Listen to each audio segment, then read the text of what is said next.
Hello, greetings again. Ito po muli ang inyong lingkod, si Lawrence, ang inyong anxiety nurse. So marami pong nagtatanong sa atin lately na kung ang mental illness po or specifically anxiety disorder, no, ay cause ba ng isang kahinaan ng isang tao o cause ba ito ng personality or behavior ng tao.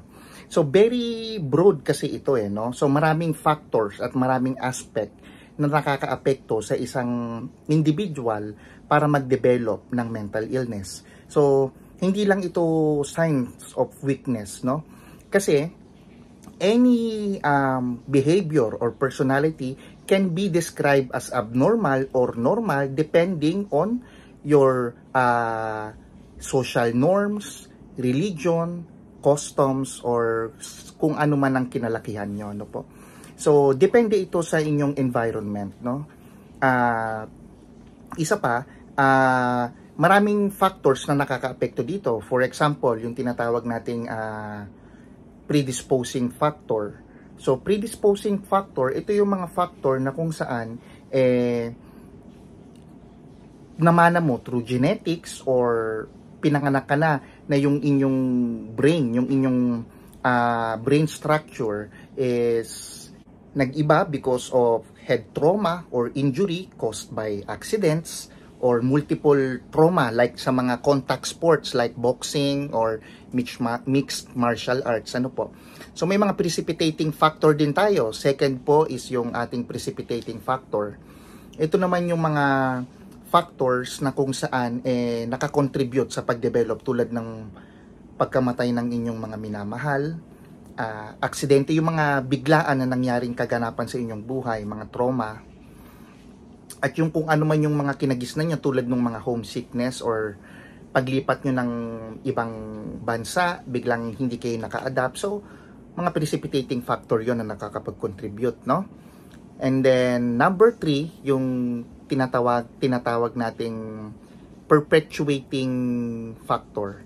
Ano naman po ito? Ito yung mga physiological changes at mga emotional scenario na kung saan nakadagdag sa mga pinagdadaanan yung physiological changes tulad sa mga nagbubuntis, ano.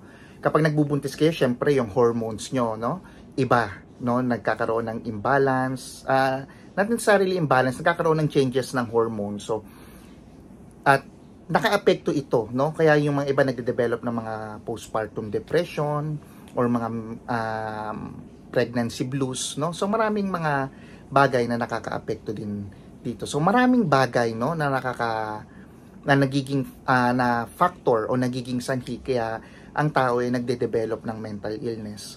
So hindi ito dapat sinasabi ng mga tao na ay ganito lang ang gawin mo.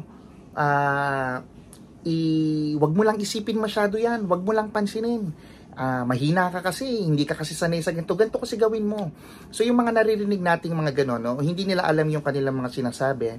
And ngayon, dahil alam nyo na po, so please be kind to those person na nakaka-experience ng mga mental health problems, no. Maging supportive tayo at maging aware tayo. And sa ating naman mga sufferer, intindihin natin yung mga taong hindi nila alam yung kanilang mga sinasabi. And then, i-assure natin sa ating sarili na itong bagay na ito, hindi siya permanent, but is a temporary situation na pwedeng ma-manage through proper guidance and support system.